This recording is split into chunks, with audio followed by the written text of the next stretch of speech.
আজকে আমি রান্না করব চিংড়ি মাছ ভাপা।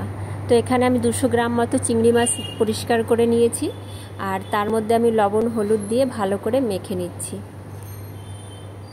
এদিকে আমি শিলনোড়াতে 2টো কাঁচা লঙ্কা, একটু পোস্ত আর একটু সর্ষে, সাদা সর্ষে আর একটু লবণ হলুদ দিয়ে ভালো করে বেটে নিচ্ছি। এটা কিন্তু গ্রাইন্ডারে বাটলে ভালো লাগবে না।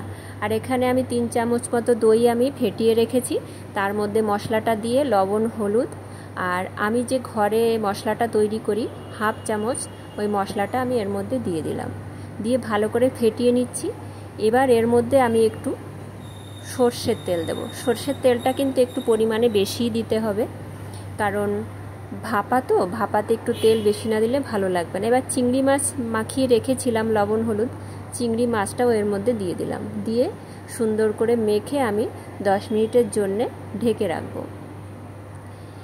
এবার আমি দেখো ঢাকনাটা খুলে দেখছি তেল ছেড়ে দিয়েছে। আর এদিকে আমি ননস্টিকের কড়াইটা বসিয়ে দিয়েছি, ম্যারিনেট করে রাখা চিংড়ি মাছগুলো এবার আমি ঢেলে দিলাম আর চামচ দিয়ে সুন্দর করে পাতিয়ে দিলাম।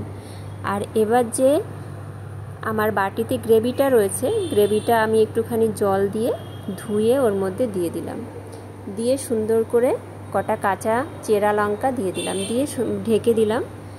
ঢাকার পরে দেখো জলটা পুরো গলে গেছে। এবার আমি নেড়ে চেড়ে আবার ঢেকে দেব।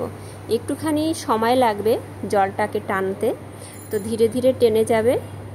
এবার আমি কি করব, একটু কাঁচা সর্ষের তেল আর ধনে পাতা ছড়িয়ে নামিয়ে নেব। আমার কিন্তু রান্না একদমই কমপ্লিট। দেখা হচ্ছে পরের ভিডিওতে। তোমরা সবাই ভালো থেকো, সুস্থ থেকো।